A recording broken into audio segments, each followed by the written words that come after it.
Shalom, selamat pagi jemaat Tuhan.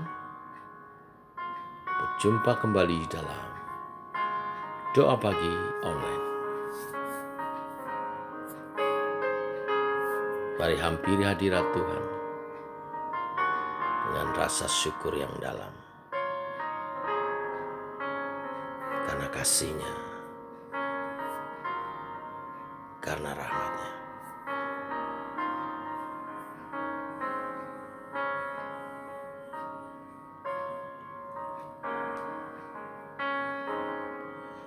Kau telah buktikan cinta-Mu padaku, Kau membayarku dengan hidup-Mu. Ku bersyukur yang ada padaku, semuanya milik-Mu. Ku persembahkan seluruh hidupku di mezbah-Mu. Hanya Kau yang menjadi tempat jawaban, hanya Kau tempatku berharap. Berjalan bersama-Mu, ku takkan goyah, sebab tangan kasih-Mu tersedia bagiku. Selamanya Kau ku cinta.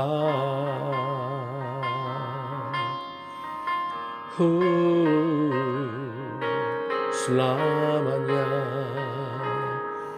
Kau ku cinta. Kau telah buktikan cinta-Mu padaku, Kau membayarku dengan hidup-Mu. Ku bersyukur yang ada padaku, semuanya milik-Mu. Ku persembahkan seluruh hidupku di mezbah-Mu. Hanya Kau yang menjadi tempat jawaban, hanya Kau tempatku berharap.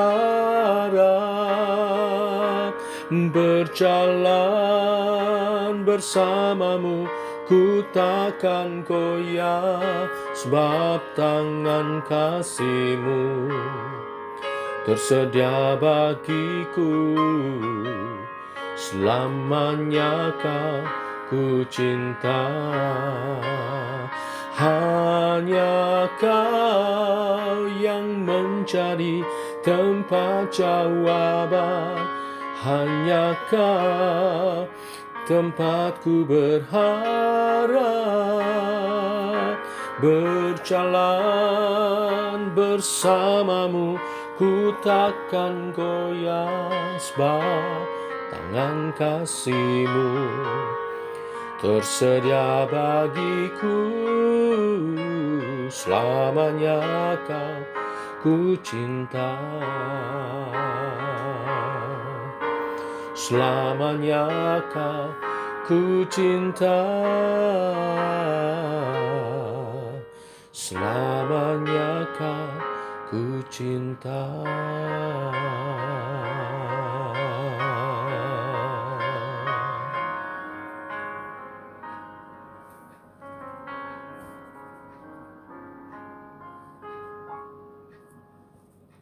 Ialah pujian yang kami naikkan menjadi komitmen yang kami nyatakan dalam kehidupan kami. Mengasihi Tuhan seumur hidup kami. Teguhkan oleh kebenaran firman yang sebentar kami renungkan. Dalam nama Tuhan Yesus Kristus. Amin. Bapak Ibu, kita lanjutkan renungan firman Tuhan pada pagi hari. Roma pasal 10 ayat 16 sampai 21. Demikian firman Tuhan. Tetapi tidak semua orang telah menerima kabar baik itu. Yesaya sendiri berkata, Tuhan, siapakah yang percaya kepada pemberitaan kami? Jadi iman timbul dari pendengaran, dan pendengaran oleh firman Kristus. Tapi aku bertanya, adakah mereka tidak mendengarnya? Memang mereka telah mendengarnya.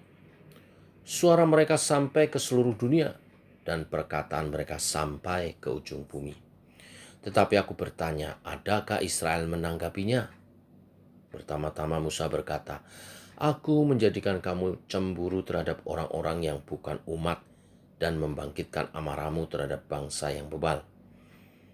Dan dengan berani Yesaya mengatakan, aku telah berkenan ditemukan mereka yang tidak mencari aku.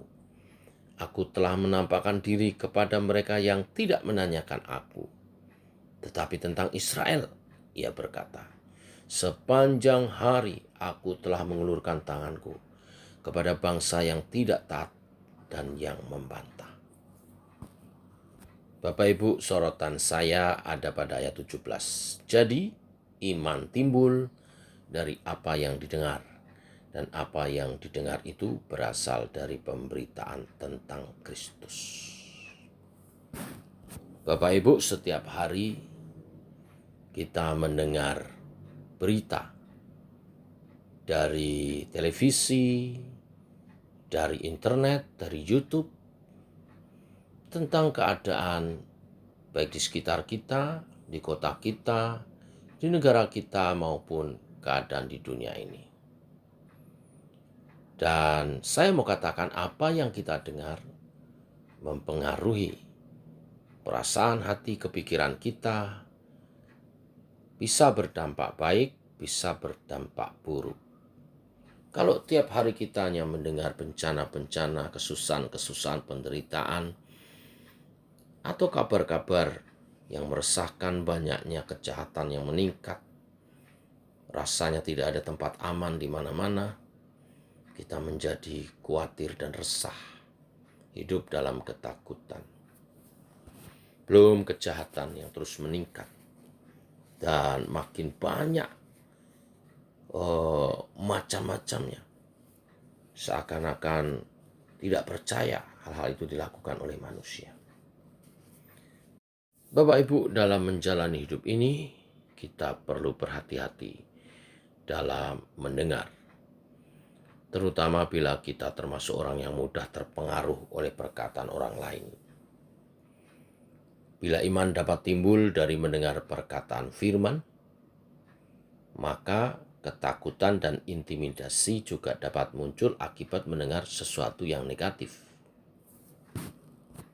Kondisi yang terakhir, prinsip kerjanya mirip dengan iman, tetapi bekerja secara negatif. Materi mana yang lebih sering kita dengar, itulah yang akan mendominasi hati dan pikiran kita, yang lantas berbuah lewat ucapan dan tindakan kita. Sederhananya, jangan sampai salah mendengar, karena masa depan kita ternyata sedikit banyak dapat menjadi taruhannya ditentukan dari apa yang banyak kita dengar. Karena apa yang kita dengar mempengaruhi sikap dan tindakan kita. Syukur kepada Tuhan. Dikatakan di ayat 17 tadi, jadi iman timbul dari apa yang didengar. Dan apa yang didengar itu berasal dari pemberitaan tentang Kristus. Jadi kita mesti banyak mendengar firman Kristus. Banyak mendengar melalui renungan-renungan firman Tuhan. Mengawali setiap hari, berjalan bersama Tuhan melalui doa pagi, kita mendengar kebenaran firman Tuhan, dan itu akan menjadi pegangan, pedoman langkah hidup kita sepanjang hari. Tidak semua hal di sekitar kita perlu didengar, tetapi firman Tuhan harus kita dengar. Karena kita ini anak-anak Tuhan, kita diciptakan oleh Tuhan, kita ditebus oleh Kristus. Seharusnya lah kita hidup bagi Dia. Inilah berita firman hari ini. Bijaksanalah dalam mendengar. Dunia ini bertebaran dengan berbagai materi, mulai dari yang positif hingga yang negatif. Namun kitalah yang menentukan akhir mengenai materi apa yang perlu masuk dalam telinga, kemudian dalam hati dan pikiran kita. Tidak semua harus didengar, tetapi firman Tuhan harus kita dengar setiap hari. Karena firman adalah suluh dan terang bagi jalan kita menuju hari esok yang penuh dengan kemuliaan. Tuhan memberkati. Mari kita berdoa. Terima kasih Tuhan buat kebenaran firman pagi hari ini yang menuntun kami kepada pilihan yang membentuk hati dan kepikiran kami, dan akhirnya tindakan-tindakan kami. Semua berpangkal dari apa yang masuk dalam hati dan pikiran kami. Ajar kami bijaksana memilah apa yang perlu kami dengar, apa yang tidak perlu kami dengar, apa yang perlu kami simpan, dan apa yang harus segera kami buang, supaya kami hidup sesuai dengan kebenaran firman-Mu. Kami mau mendengar firman Kristus setiap hari. Biarlah ini memotivasi kami sebagai umat Tuhan untuk hidup dalam firman-Mu, bahkan menjadi pelaku-pelaku firman Tuhan. Allah Roh Kudus, tolonglah kami, bimbinglah kami. Untuk makin hari, hidup kami makin serupa dengan Kristus. Kesempatan yang baik, kami naikkan doa-doa menyertai pelayanan daripada gereja Tuhan. Tuhan, kami berdoa untuk para pengurusnya, mulai dari gembala sidang, wakil gembala, juga para pengurus yang Tuhan sudah tunjuk, Tuhan sudah pilih. Hamba Tuhan dan juga pengurus adalah panggilan daripada Tuhan, maka Engkau akan mengurapi setiap kami Tuhan, sehingga kami satu visi dalam Tuhan, satu nilai dari Kristus, nilai dalam kebenaran roh, nilai dalam kekudusan, nilai dalam pernyataan kasih yang nyata, bukan hanya konsep-konsep, nilai yang kami hidupi dalam persekutuan di dalam Kristus. Untuk membangun gereja-Mu ini Tuhan, bertumbuh berkembang sesuai visi yang Kau beri, kami berbuah lebat dan buahnya tetap dan memuliakan Tuhan. Setiap jemaat bertumbuh, baik secara kualitas maupun secara kuantitas, dan itu menjadi kemuliaan bagi nama-Mu. Bertumbuh secara kuantitas tetapi juga memiliki kualitas karakter ilahi makin banyak. Bukakan jalan untuk jiwa-jiwa dimenangkan. Tuhan, pakai kami semua umat-Mu, dari gembala, wakil gembala, pengurus, dan semua aktivis dan juga semua jemaat menjadi penjangkau-penjangkau jiwa, membawa jiwa-jiwa datang kepada Tuhan untuk kami bertumbuh bersama menjadi serupa dengan Kristus. Secara khusus berdoa untuk ibadah-ibadah kami, baik ibadah raya hari Minggu maupun ibadah doa dan Bible study hari Kamis. Kami juga berdoa untuk ibadah doa pagi, baik secara online dan setiap Sabtu secara Zoom. Tuhan, Engkau melawat setiap jemaat yang mengikutinya diberkati. Juga ibadah youth hari Sabtu Tuhan melawat, dan supaya anak-anak muda sejak dari muda mereka mengenal Tuhan, dan seperti anak panah di tangan pahlawan diarahkan oleh hamba-hamba Tuhan, oleh orang tua untuk menuju sasaran hidup yang mulia di dalam Kristus. Sasaran hidup yang tidak hanya mulia di dunia tetapi juga dalam kekekalan. Kami menyerahkan gereja-Mu dan setiap programnya ke dalam tangan Tuhan. Juga rencana pendewasaan hari Selasa tanggal 22. Tuhan, Engkau melawat, Tuhan, Engkau menolong, sehingga pelaksanaan berjalan dengan baik. Hamba-Mu ditapis dan diurapi, memimpin gereja ini dengan orang-orang pilihan-Mu Tuhan. Kami bekerja sama, kami memuliakan Tuhan, membawa gereja ini serupa dengan gambaran Kristus, membawa gereja ini makin maju, membawa gereja ini memenangkan banyak jiwa. Kami berdoa beri cuaca yang baik. Kami berdoa Tuhan sehatkan semuanya, sehingga semua dapat hadir yang sudah mendaftar, dan juga pejabat dari sinode pusat maupun Korwil. Tuhan, Engkau mengurapi mereka, dan kami semua yang ambil bagian pelayanan disiapkan semuanya dalam pengurapan dan pertolongan Tuhan. pulang pergi semua sehat, semua baik. Kami percaya Tuhan mengatur, karena kami percaya ini adalah rencanamu. Terpuji namamu Tuhan, jadilah kehendak-Mu. Dalam nama Tuhan Yesus kami berdoa. Demikian doa-doa kami naikkan dalam nama Tuhan Yesus Kristus. Amin. Demikian saudara doa pagi kita. Selamat pagi, selamat berjalan bersama dengan Tuhan. Tetap sehat, tetap semangat. Shalom.